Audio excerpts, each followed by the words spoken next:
kabajamtoota hordoftoota aanolee global miidiyaa akkam jirtu nagaa keessanii nagaa rabbii guddaan bakkuma isin jirtanitti isinirraa haa jiraatu jecha AJM irraa qophii gabaabduu takkaan qabannee isiniif dhiyaanneeti jirra. Qophii kennaa guyyaa irraatiin barreeffama dheeraa hayyuun siyaasaa fi daayiriktarri olaanaan Oromiyaa Miidiyaa Neetwork duraanii obbo Jawaar Muhammad mata duree naannummaa fi bilxiginnaa jedhuun barreessee barreeffama dheertuu san gaggabaabsinee sagaleetti jijjiirree kan isin biraan geenu ta'am hanga xumura dubbisa kennaatti nu faana turaan affeerraa kenna.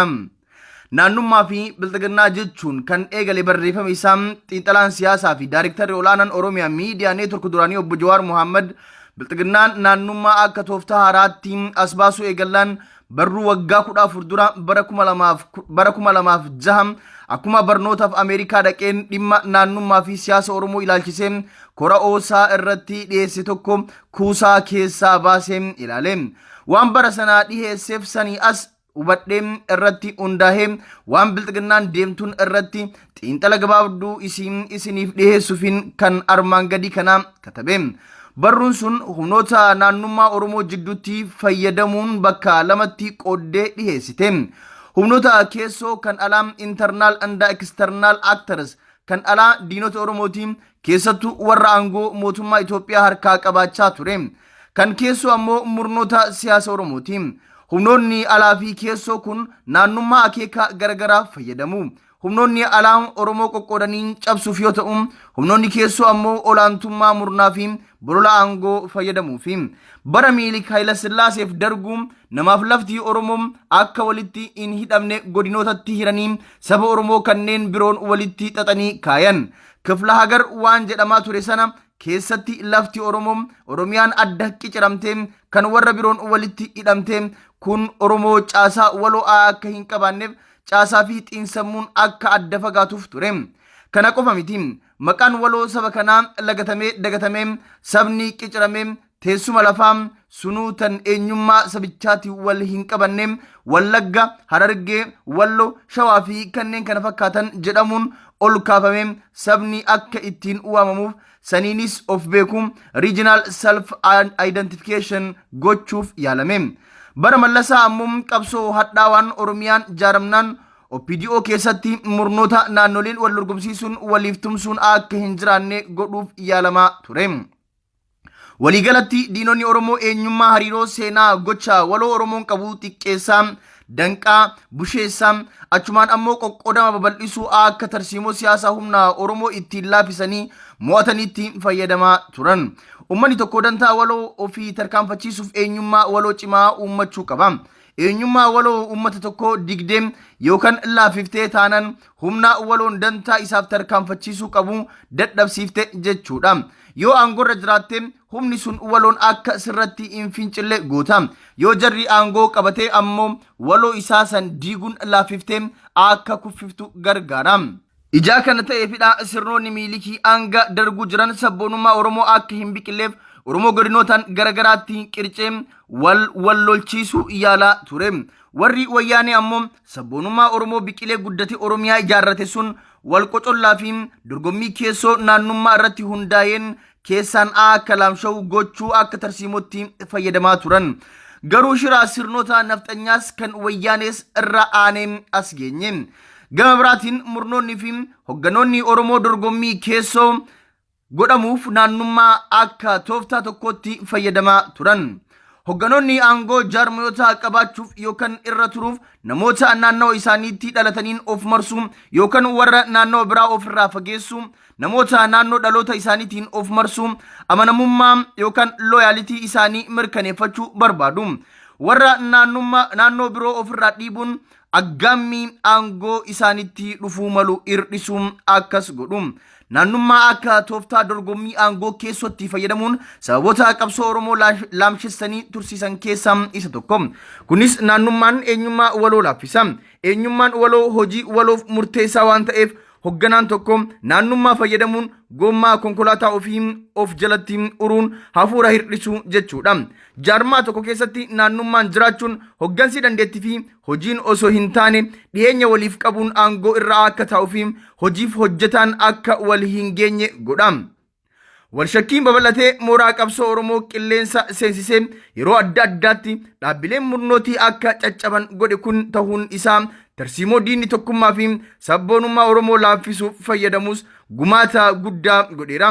Dogongora hogganoonni saba morkii aangootti ka'anii naannummaa fayyadaman sanis balaa uumuu malu hir'isnee Oromummaa naannummaa injifatte qabsoon sabaa har'a geesse. Naannummaa bara bilxiginnaa ji'oota darban kana akka argaa jirutti bilxiginnaan naannummaa akka diinaattis akka murna Oromoottis itti fayyadamaa jirti. Kuni maal jechuu akka ta'e haa laallu. Bilxiginnaan Itoophiyaa lummuxxii gubbaa hamma gadi takka taateen ijaaruu kaayeffattee kaate. Itoophiyaa siyaasa eenyummaa keessaa badee kan caasaa bulchiinsa eenyummaa sabaa irratti osoo hin taane teessuma lafaatiin ta'e ijaaruu hawwiti. Akeeka kana galmaan ga'uuf ammoo eenyummaan sabummaa badee kan biyyoolessaa akka ijaaramuuf abjutti. Mul'ata Itoophiyaa akkasii san dhugoomsuuf danqaan guddaan sabboonummaa sabootaatiin keessattuu sabboonummaa Oromooti. Oromoon saba lakkoofsaan wayyaba kan lafti isaa bal'aa fi teessoo mootummaan marsitee jirtu irra qubatee waan jiruuf humna mootummaa dhufaa darbaa rakkisaa turedha. Kanarraa sabboonummaan finiinaa yoo itti dabaltu humna mootummaa laamshessuu danda'u qaba. Kana ammoo wayyaanee irratti agarsiisee jira. Kanaafuu Itoophiyaan bilxiginnaan hawwitu ijaaru sabboonummaa Oromoo akka gufuu hundarra guddaa fi hammaataa ilaalama. Kanaaf bilxiginnaan akeeka ishii galmaan gahuuf sabboonummaa Oromoo laaffisuun yoo dandeesse diiguun barbaachisaadha jettee amanti. Sabboonummaan Oromoo dadhabsiisuuf Oromummaa laaffisanii gandummaa dhaadheessisuu barbaachisaadha. Akeekni kun kitaaba ida'amuu yookaan maddamar keessatti irra dibamee darbamus barruulee leenjii paartichaan kan Adaamatti barsiifamaa ture keessatti ifaatti kaayamee jira. Akka barruu kanaa keessatti arginetti Oromoon saba mitiin hamma jedhamutti deemamee waliigalatti mul'anni biyya ijaaruu naashin biyulding bilxiginnaa kan mootummaa Minilik hanga dargu yaalameen garaagarummaa hin qabu. Mul'ata kana galmaan ga'uufis tarsiimoo wal fakkaataa hordofuu barbaadan. Tarsiimoo Oromummaa laaffisuun gandummaa babal'isuun sabboonummaa Oromoo laamshessuudha. Garuu ammoo bilxiginnaan tarsiimoo naannummaa kan diinni fayyadamu qofa osoo hin taane kan murnoota Oromoo keessatti baratamettis dhimma baati. Akka dhaaba ilaalchaa farraa federaalawaa kan Itoophiyaa eenyummaa takka ijaaruuf hawwuutti sabboonummaa Oromoo balleessuu barbaaddi. Kanaaf ammoo dhaaba ofii ishii keessatti akkuma mallasaa irraa baratte qondaalonni caasaa paartii fi mootummaa gubbaa jiran naannummaan wal qodanii akka wal qocalan gooti. Hoggansi Oromoo sabaan osoo hin taane naannoon wal qindeessee akka morkii fi atakaroo seenu feeti. Gara biraatiin Ideoloojii bilxiginnaa Oromoo tokkummaan akka dura hin dhaabbanneef naannummaan akka babal'atee Oromummaa laaffisu hawwiti. Kanaaf ammoo namoota atakaroo murna mooraa qabsoo keessatti uumamaa ture keessatti jibba gandummaa hamaa horatan biyya keessaaf alaa of jalatti gurmeessitee dulchisaa jirti. Wanti hubatamuu qabu bilxiginnaan akka murnoota Oromoo amma dura naannummaatti fayyadamanii naannoon kiyya jettee ofitti qabdee kan ofirraa qabdu hin jiru. Naannummaan safara hundattuu akka bal'atuu fi naannoon marti akka walitti duulu barbaaddi. War of all against all. Kanaaf ammoo ragaan namoota summii gandummaa qaban kan naannoo hundattuu of jalatti ijaaruu ishiiti. Namoota kana akka waan isaan naannoo dhaloota isaaniitti looganii kaan jibbanii fakkeessuun gamaa gamanaa dhaabdee walitti duulchifti. Kana ammoo kan dura dhoksaan hojjetamaa ture amma qaanii tokko malee ifaatti baasteeti jirti. Tarsiimoo isaanii falmaan siyaasaa dhaabbilee fi hoggantoota jidduu jiru dhimma ideoloojii osoo hin taane atakaroo gandummaa akka ta'udha. Ilaalcha bilxiginnaa kan Oromummaa fi sabboonummaa diiguuf karoorfatee naannoo dhiisii namni Oromoo qalbii qabu kamiiyyuu akka hin deeggarre waan beekaniif. Kanaafuu hamma naannummaan alagaaf murnoota Oromoo hanga ammaa qabsoo keenya miidhe caalaa kan amma bilxiginnaan deemtuun kun baay'ee hamaadha. Sababnis yeroo ammaa kanatti bilxiginnaa keessa akka rirmaa alaan immoo akka hawaannisaatti tokkummaa fi sabboonummaa Oromoo qorquuf socho'aa jirti. Siyaasaa fi Daayiriktarri olaanaan Oromiyaa Miidiyaa Neetwork duraanii obbo Jawaar egaa waa'ee bilxiginnaa fi naannummaa hangana jedhee booda falli isaa maali ka jedhus furmaata akka armaan gadii kanatti kaayeeti jira. Falli guddaan hanga ammaatti tooftaa naannummaa alagaaf jallaan keenya nuttiin deemaa ture irra aanuu nu dandeessee Oromummaa irratti cichuudha. amma sanumatu falam dabalataan immoo aggaammi bifa naannummaa qabuuf deebii wal fakkaataa kennuu osoo hin taane irraa guddatanii argamudha.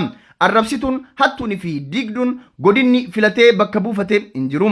Kanaaf jecha gochi keenya Oromummaa irraa gara naannummaa gandummaatti akka gadi hin buune godhuun barbaachisaadha. Ajandaa diiggaa diinni keessaa fi alaa nuuf dhiyeessu irratti xiyyeeffannaa godhuu osoo hin ta'in galma qabsoo keenyaa irratti xiyyeeffachuudhaan waan tokkummaa keenyaa cimsan irratti jabaannee hojjechuun murteessaadha. Qaamota garagaraa kanneen beekanis osoo hin taane wallaalinaan dhimmoota badii akkanaa facaasan gorsuu barsiisuu fi badii isaanii irraa akka deebi'an gochuunis barbaachisaadha. Dhumarratti Oromoon saba bal'aadhaan gosootaaf amantii hedduu qaba. Teessuma lamaa guddaa baddaaf gammoojjii irra qubata. Balada hundeen isaanii tokko kan garuu birkiilee halluu garagaraa calaqqisiisan qaba. Kun uumama saba kanaatiin qoqqoodamiinsi uumamaa kunniin shiraa dogongora keessoo shiraa lagaatiif akka nu saaxilu hubatanii dammaqiinsaan hojjechuu feesa. Bal'ina saba kanaa maanaaj gochuu malee balleessuun hin danda'amu. Diinni bal'ina yookaan daayivarsiitii kana itti fayyadamee akka humna sabichaa hin laaffifne hojjechuu feesisa.